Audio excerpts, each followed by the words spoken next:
Hey, it's Aaron, and today I'm with the 2023 Mercedes-Benz EQE. We did a review of the EQS not too long ago. This is a smaller version of the same car, a little bit cheaper, smaller interior, smaller in size overall, but still really good to drive. Really nice car.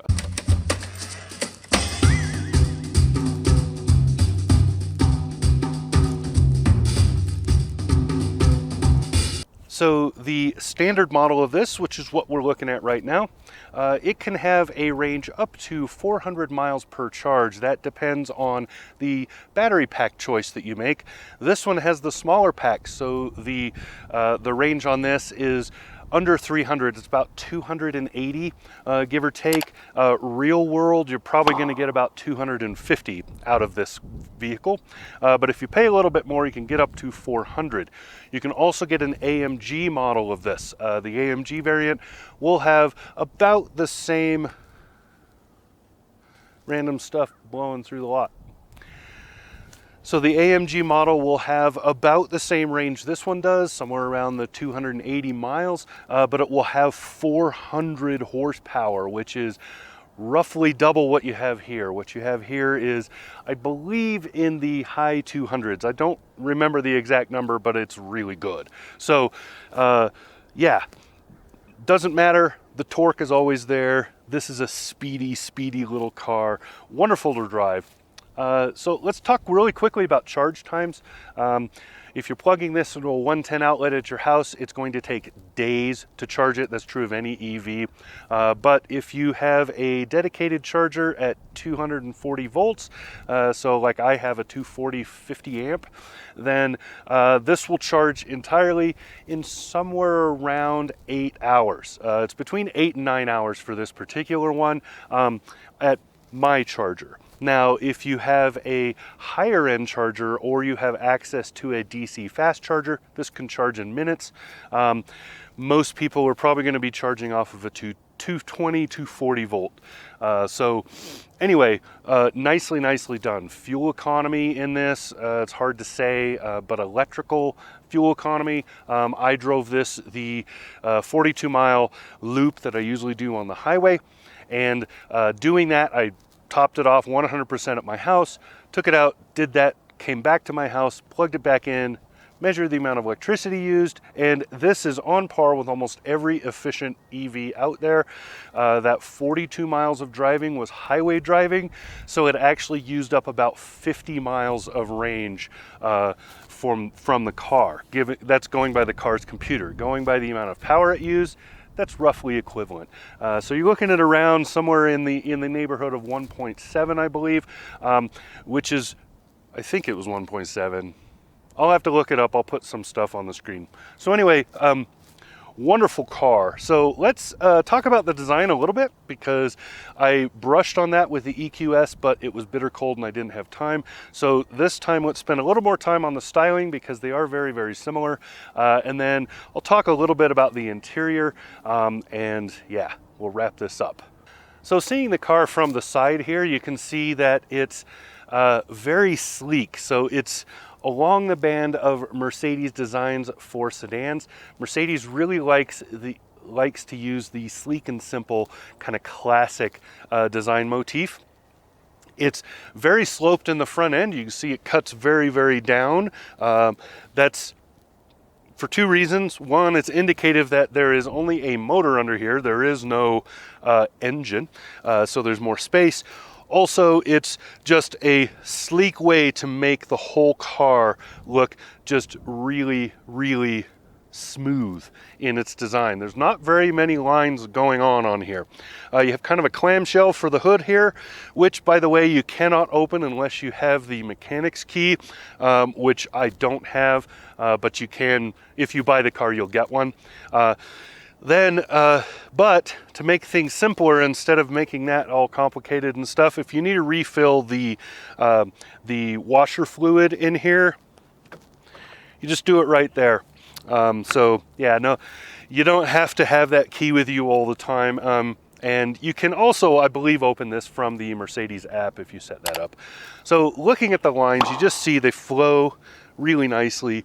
It's kind of a fastback cutoff back there. No heavy lines on the bodywork. Everything is smooth and rounded. Very, very good looking. You see the mirrors right here. They fold in when it's locked. So if I lock it really quick, you can see they fold in. And then if I unlock it, you can see they come back out, and you can see the handles pop out. The handles also pop out when the key fob comes within range. And if you have the key fob somewhere around the car and you have that turned off for whatever reason, you can just press where this little button is and it will do it for you. It also locks the car. So if I do this, it will lock the car up. See that? So really cool design, and some quick little things like that are just kind of nice to have. You don't notice them until you're using them, and then you realize, wow, that's pretty cool they thought of that. So very simple, sleek, nicely done design. Lots of light, lots of light despite the fact that there is no heavy bodywork lines. There's a nice curve right here. It's fat and gentle, and then it comes in just slightly, and then you have this line right here to create a dark spot down there. Very, very well done. So trunk is a good size. I'm not going to bother looking at that right now. Let's talk about the interior. The back seats are wonderful. I fit in them really, really well, but I want to focus on the front because there's a whole lot of stuff happening in here. So in the interior here, I'll show you a couple pictures as we go when I point out things that really aren't visible from there. But first I want to talk about how comfortable it is. Feels really good to be sitting here. There's tons of seat adjustment, lots of options for moving around. There's beautiful inlay. This is real wood with texture inlay over here. This has the Burmester stereo system, which is top notch. It has ambient interior lighting you can do in multiple colors. So not only can you have like different colors for, say, the bands that are across here, it's kind of purplish right now, but you can have a second color going on like the door handles and things like that, and you can change those. You can have them change on their own. You can have all kinds of cool ambient options, all done through this infotainment screen. Pretty good cruise control, pretty good controls for everything. You have to get used to a couple of things. There's no physical dial for like volume. You have to use this swipe up here, but you get pretty good at moving your thumb slower and faster depending on how much volume you want to gain, how quickly. One thing that I have noticed is that sometimes the forward collision mitigation is a little jumpy. Had a chunk of cardboard. It was about the size of a tin can that blew across the road. The car slammed the brakes and acted like that was going to end everything. And yet, a day or so later, I'm driving down the road and a squirrel runs out in the middle of the road. The car completely ignores it. I would have hit it if I hadn't stopped the car. So weird nuances going on there. I'll show you the infotainment. Here's a couple pictures of it. Really well done up here. There's some vehicle settings you can play with. Lots of usefulness in that infotainment, and very easy to understand and manipulate. Really smart setup on there. You have a lot of storage in here. There's drink holders that go away to make a bigger storage space. There's the center console here and so on. Plenty of USB plugs. You got seat heating, seat cooling, you have all that good stuff in here. So really well done and very nice to drive. The head up is just right to give you the information you need, and it just feels really good to be on the road in this car. Very quick, of course, because it's electric, but really just smooth all the time. And that's true of all of the EQ series I've driven so far. I've driven all three. So wonderful, wonderful setup. All right, let's wrap this up. All right, so that's all I got. This is the 2023 Mercedes-Benz EQE. It is a wonderfully well done electric car, highly competitive and just very nice. Very high price point. If you're not in the market for serious luxury vehicles, this is probably not the car for you.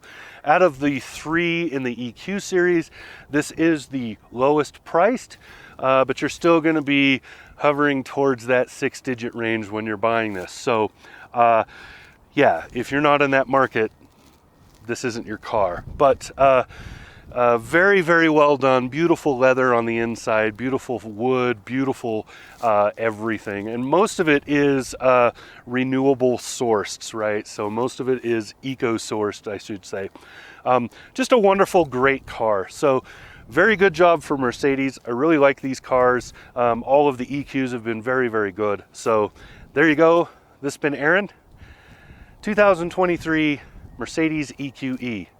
Talk to you again soon. Subscribe.